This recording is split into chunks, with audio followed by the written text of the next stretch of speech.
como dijera una canción que acabamos de estrenar con los Hijos del Maíz, dice, el coro dice: yo soy el tecolote fisgón, un pájaro sobreviviente, el comandante T. Yo no he firmado la paz, sigo siendo un rebelde. La Mara dice: cabal, cabal, la Mara.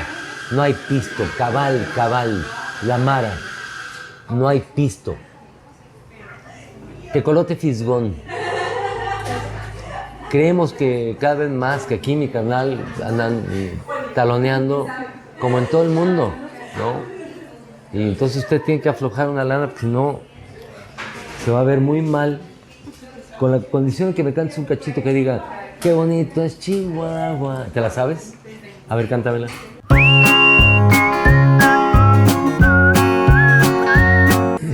Yo soy Francisco Barrios, me dicen el Mastuerzo, y hasta hace unos meses, unos 5 meses y medio, fui parte de una agrupación musical denominada Botellita de Jerez durante 36 años exactos. He desarrollado básicamente yo digo el oficio de hacer canciones. Soy un hacedor de canciones. Puedo decir también que soy un cantautor, un trovador, un juglar, o un lo que sea, ¿no? Como cada quien nos percibe, como un cantor de protesta. Pero básicamente soy un cantor de próstata. He pasado del 6º piso y soy 6º piso, 3er dan, y voy para cinta negra. Uy, pues desde muy pequeño, desde pues mi papá y mi mamá, que eran muy musicales. Mi papá escuchaba la radio todo el día y toda la noche. A los primeros años, cuando yo tenía alrededor de 6, 7 años, mi papá formó una orquesta que se llamó la Orquesta Rítmica Continental en Tulancingo, Hidalgo, y entonces yo viví ciertos años de mi infancia escuchando una orquesta que ensayaba 2 días a la semana ahí atrás de ahí en la casa, ¿no? Entonces, esa cercanía pues fue eso, aprender a tocar la batería. Y siempre cuento esto, que los músicos no eran los grandes músicos, sino gente que amaba la música, sastres, había un plomero, un contador, etcétera, ¿no? Y hacían eso porque amaban la música, y mi padre también.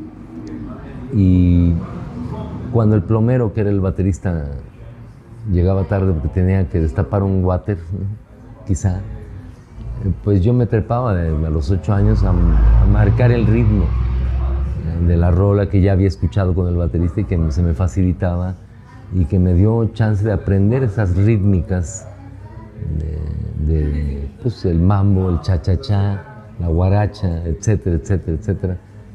Y pues para mí eso, digamos, muchos años después, cuando soy invitado a ser parte de Botellita de Jerez, pues yo creo que ahí es donde apliqué todas esas formas musicales muy mexicanas, o por lo menos muy populares, que pues, usamos en prácticamente toda la obra de Botellita de Jerez, en la primera y bueno, y en la segunda etapa, ¿no? Es decir, la necesidad de eso, de mezclar rítmicas no convencionales para lo que fuera el rock, ¿no? El rock digamos, más, insisto, más convencional, ¿no? Con Botellita era parte de ese planteamiento de humor, de mezclar el rock con la cultura mexicana, es decir, mezclar a Janis Joplin con Lola Beltrán, o a Jimi Hendrix con José Alfredo Jiménez, o, en fin, cualquier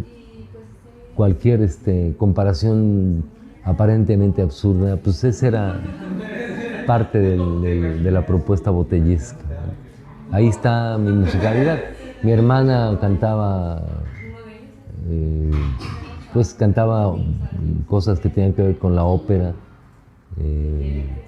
cantaba distintos experimentos, música popular por supuesto, y muy bien, por cierto. ¿Y qué más? Bueno, y mi hermano mayor también enamoraba a sus novias en la oscuridad con canciones amorosas, ¿no? Y que yo inmediatamente me aprendí en la guitarra también, además de la batería. Y ahí fue donde comencé, en mis primeros años, Hasta que después, bueno, llegando a la Ciudad de México, el 9 de junio de 1971, un día antes del jueves de Corpus, pues ahí, a partir de ahí, bueno, ya empecé una historia más de formar una banda, participar de otra, etcétera, y después ser invitado por Hotel Péteres, ¿no? Ya antes el grupo Los Nacos fue una etapa muy importante. El grupo Los Nacos fue una brigada cultural que surge en el movimiento estudiantil del 68 para difundir una serie de noticias del Consejo General de Huelga. Ese grupo surge haciendo parodias y yo me integro junto con Elia Crot, madre de mi primera hija, en el año 1976. Del 76 al 84 permanecimos en esa agrupación. Fue para mí una escuela fundamental que iba mucho más allá de la música en sí misma, sino de una música que en realidad es canción, básicamente, y que dice algo que no toda la canción popular conocida, popular en el sentido de los medios masivos de comunicación, pues difundía.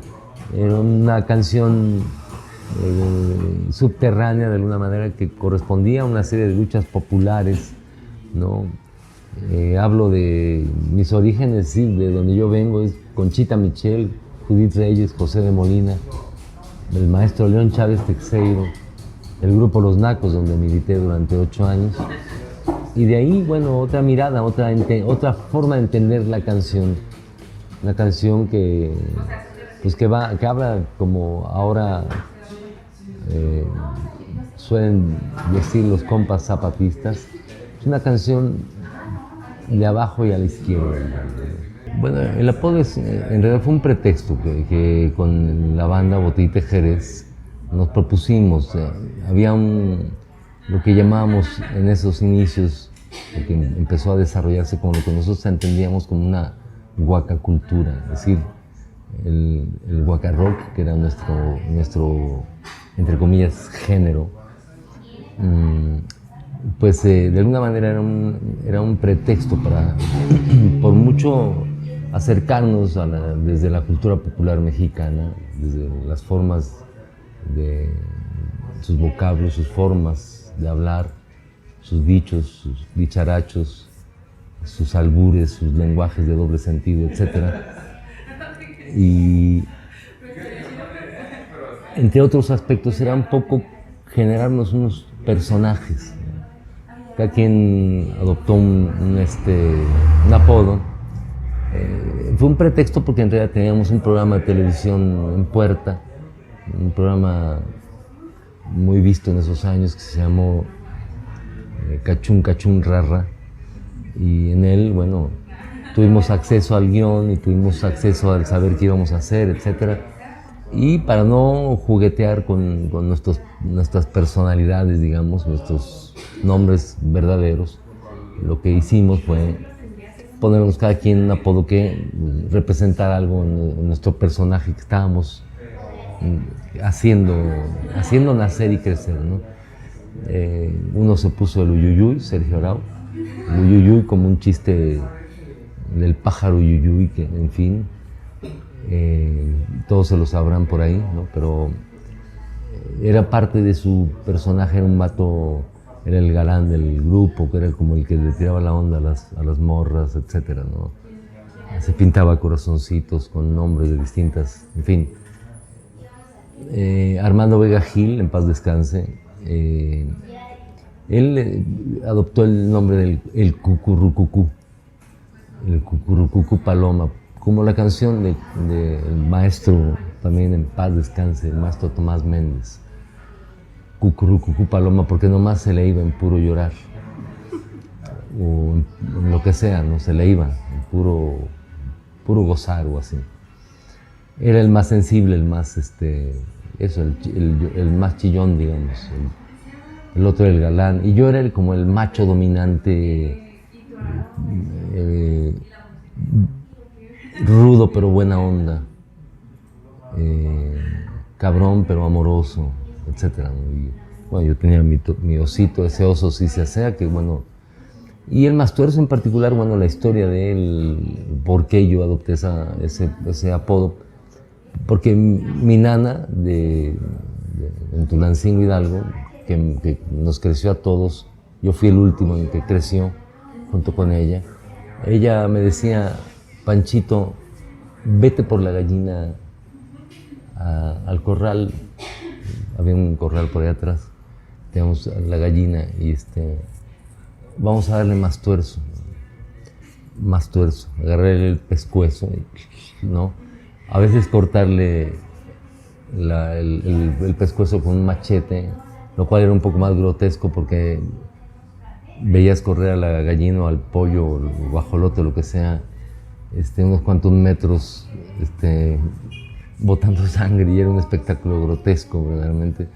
Y yo creo que esa expresión se me quedó, porque además en la secundaria, bueno, cambia el sentido de la palabra o de la expresión, darle más torso a algo. No solo es matarlo, también en sentido sexista, ¿no? Darle a lo que se mueva, ¿no? Con Botellita, bueno, yo asumo ese apodo un poco, además por el significado grotesco y todo lo demás, pero también burlándome de esos machos dominantes, ¿no? Pelo en pecho, etcétera, toda la letanía, ¿no? Que en general somos en México, ¿no? Y cómo el machismo, y ahora lo vemos de una manera mucho más clara, el machismo es radical. En fin, nosotros proponíamos otro macho, yo diría un macho feminista, que sigo siendo. Eso es, tan. Casi necesariamente, si eres compositor, si eres escritor, si eres lo que sea, te remite a tu vida cotidiana, a lo más elemental, ¿no? Lo más directo, ¿no? Las contradicciones que lleva a ello, en fin, ¿no? Y abstraer de ahí, decir, de ahí comenzar a construir una canción verdadera, yo creo, que habla de la realidad y que no se engaña, es decir, no está engañando a nadie ni pretende hacerlo, simplemente es una forma de acercarnos a la realidad a través de la canción, en lo particular. Y para acercarme a esa realidad voy desentrañando de alguna manera mi entorno, ¿no? Y hablo en primera persona generalmente, porque voy descubriendo cosas, voy percibiendo distintas sensaciones que me hacen generar ciertas tonalidades, ciertas frases, ¿no? O ciertas letras que es un conjunto de cosas, ¿no? Y que lo plasmas ahí, ¿no? Yo creo que la canción es como un cuadro de pequeño formato, pero es una obra susceptible de ser, es una obra de arte. Puede no llegar a serlo. ¿Cuál es la regla para lograrlo? No lo sé.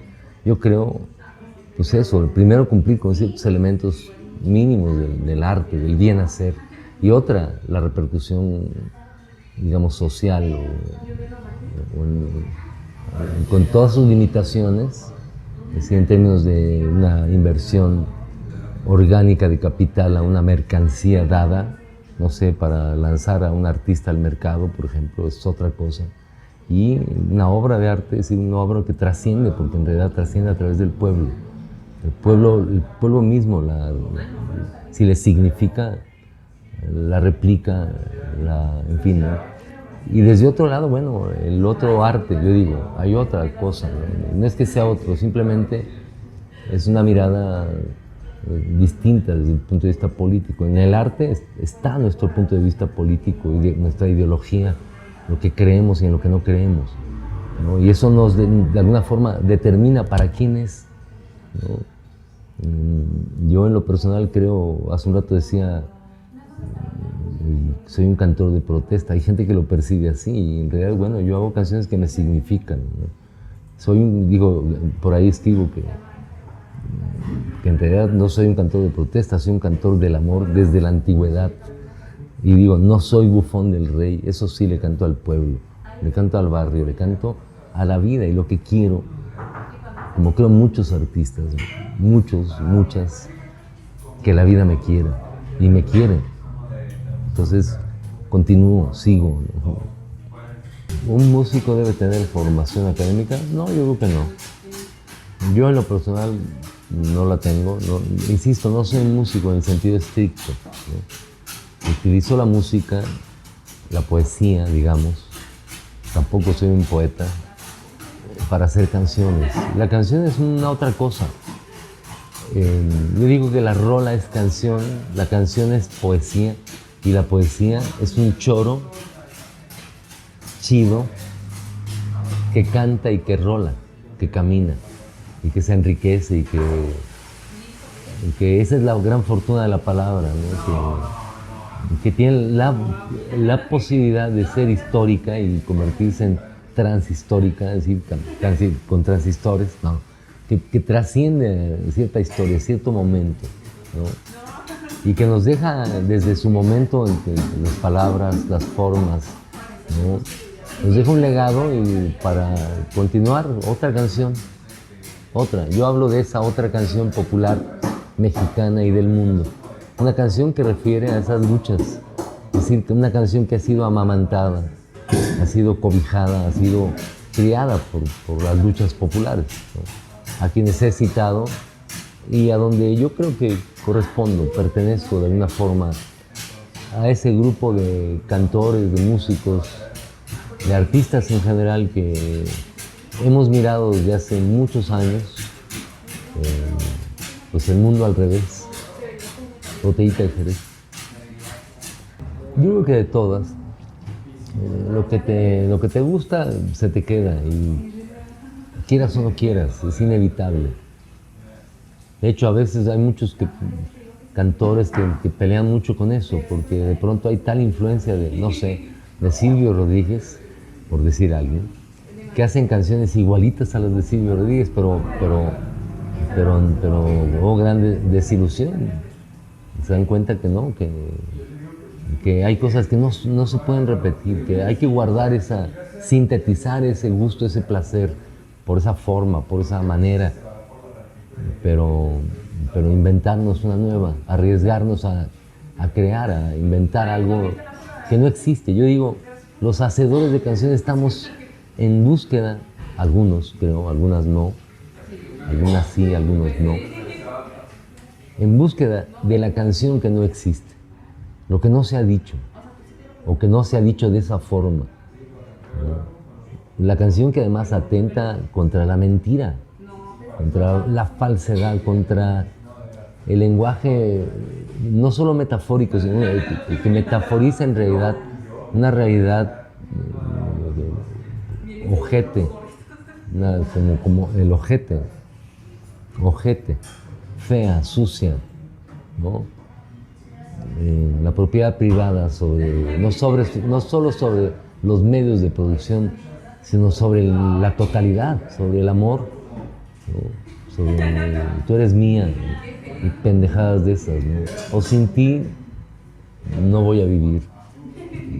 Cosas que estamos acostumbrados a decir porque en realidad hemos sido amamantados con la monogamia y con la doble moral y con la idea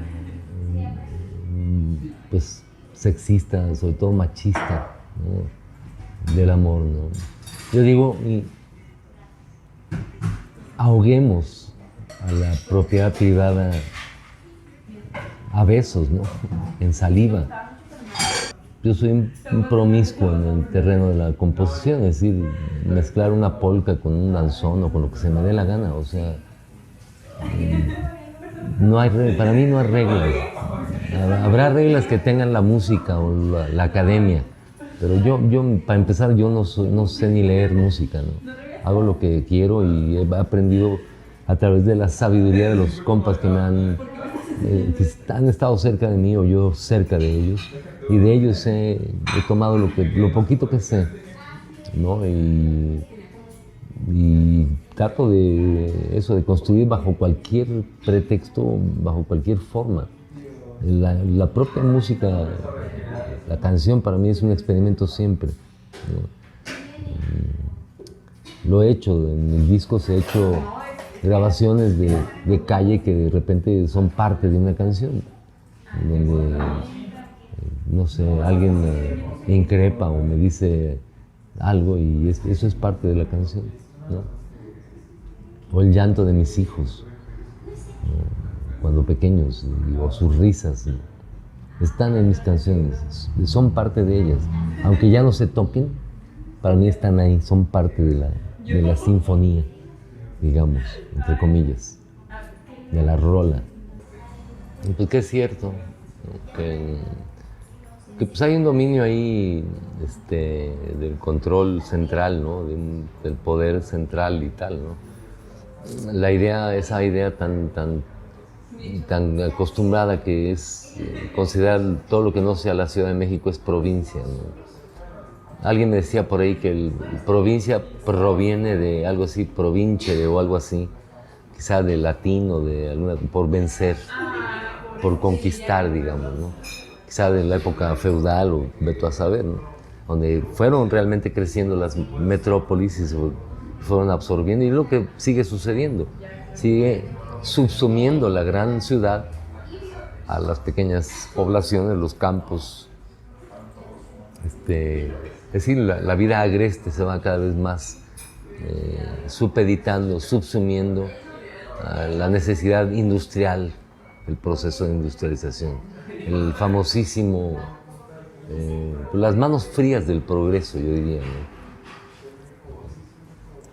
Como dice el poeta, por ahí un poeta, las manos frías del progreso. La palabra progreso implica explotación, implica capitalismo. No hay otra forma de entender la palabra de la progresión de esto, que continúe así, como el tema de países subdesarrollados y desarrollados, o sea, que los que son subdesarrollados deben llegar al desarrollo, ¿no? Esa idea capitalista, a ultranza, ¿no? Que solamente plantea que el futuro está en un mall, ¿no?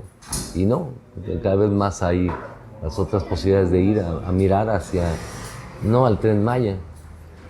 Es que, ¿cuál progreso? El progreso, no es cierto. Es depredación, es despojo.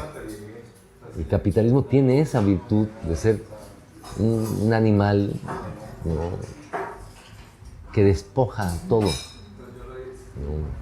¿no? Tomo 3 del Capital, la renta de la tierra, el absurdo de comprar y comprar tierra y que eso es una propiedad, etcétera, ¿no?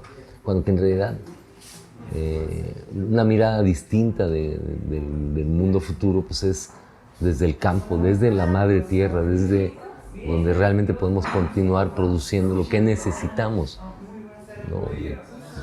Eso puede ser muy relativo, pero pensemos en el futuro, o sea, qué es lo que necesitamos para que la humanidad persista, ¿no? Subsista, etc. Bueno, hay muchísimos, pero si me pides uno, yo te diría el maestro León Chávez Teixeira. León Chávez Teixeira, un gran artista, un gran ser humano, pues básicamente pintor, un pintor de obras muy, muy chidas. Ha hecho varias, búsquenlo por ahí en el googleánselo.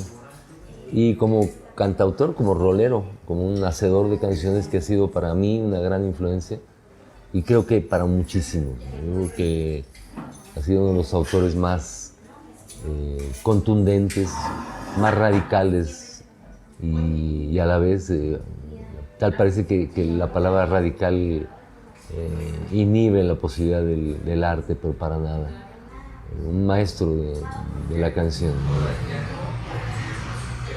No hay ninguna obligación. En un artista no hay obligación de nada, yo creo, absolutamente.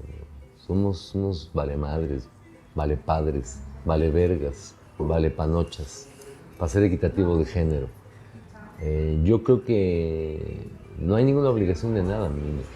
Eso es más bien tu manera de entender el mundo, lo que has vivido, cómo lo has vivido y tu identificación con ciertas ideas Yo en lo personal he tenido la fortuna de haber sido convidado por un montón de organizaciones, un montón de seres humanos, individuos, ¿no? Partidos políticos, grupos clandestinos, de gente que estaba haciendo una movida que tenía que ver con la política, pero también tenía que ver con la comunidad, con el espacio, con la escuela, ¿no?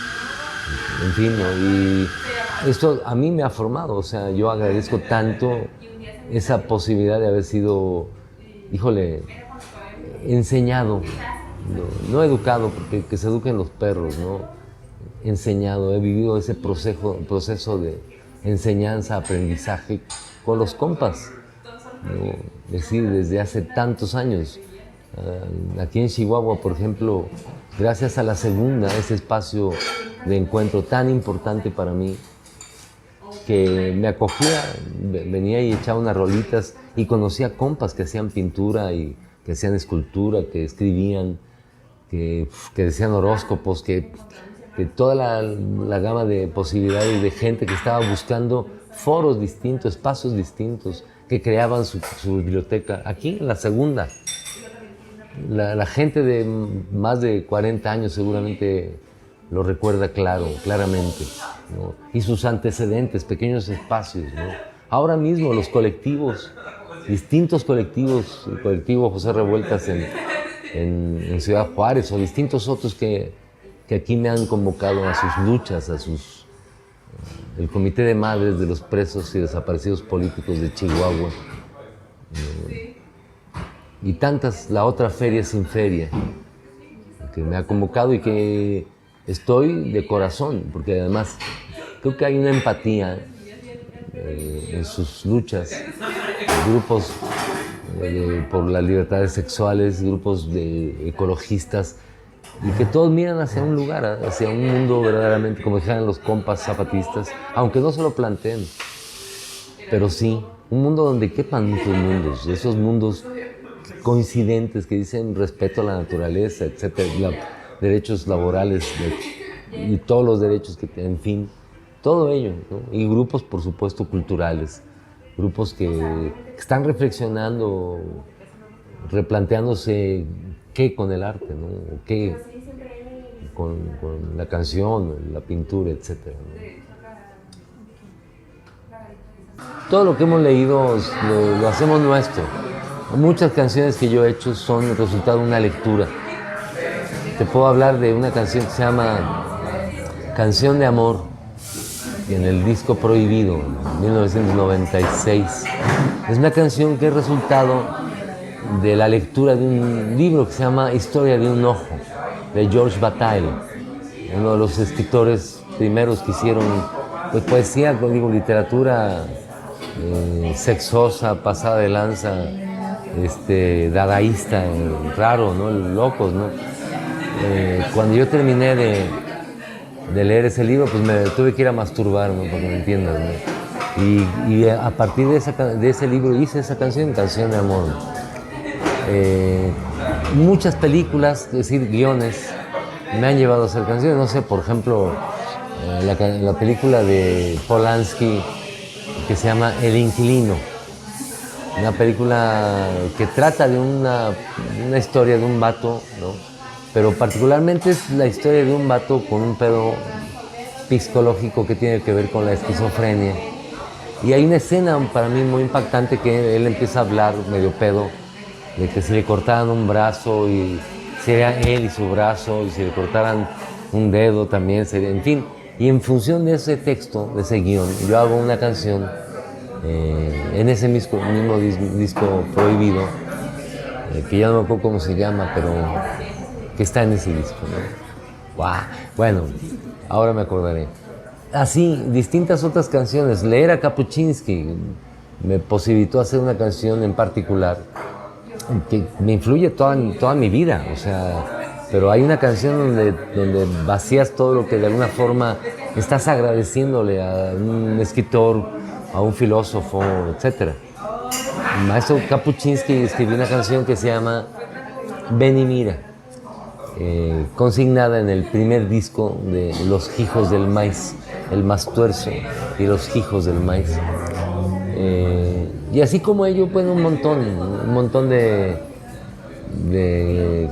canciones que tienen que ver con libros, que tienen que ver, El Principitote, por ejemplo, por supuesto que es un homenaje a ¿cómo se llama? El Sangs de Exupéry, o ¿cómo se llama? De Estupidín, ¿no? El gran escritor y no sé qué, ¿no? Y toda su mirada precisamente, tratando de hacer una lectura de atrás, ¿no? De lo que él miraba como, no sé, los baobabs, que eran en realidad el fascismo, y esas lecturas que hemos sabido de otras lecturas, y que nos hemos... Órale, de veras, qué pedo con el Principito, ¿no? Y jugar con el sexismo desbordante, no solo de México, sino del mundo, y hablar del Principitote, ¿no? Para que la gente diga, ay, sí, el pitote, ¿no? El Principito cuando se hizo grandote, ¿no? Jugar con el sexismo de alguna manera y con lo que creemos que es en realidad una visión del mundo de una manera integral, crítica, y ese es el Principitote, un superhéroe que en realidad trasciende porque ve de manera crítica al mundo, ¿no? Que no transforma ni madres, ¿no? En el sentido así visible, pero sí, con una... Sí, insisto, si escuchas una canción de Bob Dylan, cierta canción de Bob Dylan, la traducción, y quizá eso te parta la cabeza, una rola quizá de Leonard Cohen, o quizá una rola de tantos, ¿no? Por ahí, de Cafrune, o de, híjole, de Silvio Rodríguez, y que sí te parte y a partir de ahí es un parteaguas de tu vida y dices, puta, hay canciones que yo ya no las soporto. De veras, yo cuando llego a algún lugar y me dicen, ¿qué quieres escuchar de música? Yo les digo generalmente, pónganme lo que ustedes escuchan, como si yo no estuviera. Porque para mí es un acto antropológico ir a ver qué te gusta a ti, o sea, ¿cuál es tu percepción de la vida a través de la música? No, y como si no estuviera yo. Y se los digo así en buena onda, porque es para mí un placer el enterarme, el sensibilizarme de otra forma de entender la vida. Así me pongan guarachas espantosas, música de refritos, pero del refrito, ¿sabes? Me los soplo todos, porque en el fondo es la percepción de ese momento que estoy viviendo, ¿no? Me importa un chingo eso, ¿no? Ya cuando yo quiera oír, yo lo oigo cuando se me dé la gana, pero que alguien me ofrezca, no. Prefiero más bien escuchar lo que la gente escucha. Y a veces es verdaderamente patético, ¿no? Pero es como el soundtrack del momento, entonces tienes que vivirlo. La plática que te va a soltar, de qué te va a hablar, ¿no? De fútbol o de qué, ¿sabes? Que te va a hablar en fin. Pues esa es mi percepción. Significa muchísimas cosas, pero bueno, pensemos, digamos, en el arte del bien combinar los sonidos y el tiempo, y el silencio, y la palabra. Para mí esa es la música que a mí me importa más, ¿no? Por esa razón de que te hablaba, de que básicamente me he dedicado a hacer canciones. No soy ni músico ni poeta, sino todo lo contrario. Simplemente hago canciones, soy hacedor de canciones. Creo que la música, bueno, es evidentemente un arte que no sirve, como todas las artes, pues no sirven para nada, más que para el espíritu, para una visión crítica del mundo, para acercarnos a la realidad, para tender puentes, entender, aunque sea de manera fragmentaria, esta totalidad en la que vivimos, que bueno, es tan complejo, creo yo que el arte nos da ese chance, desde el pensamiento, digamos, subjetivo, desde la abstracción, hacer nuestra la realidad, ¿no? Y un elemento más, desde mi punto de vista, el arte de por sí suele ser crítico, es decir, suele ser libre.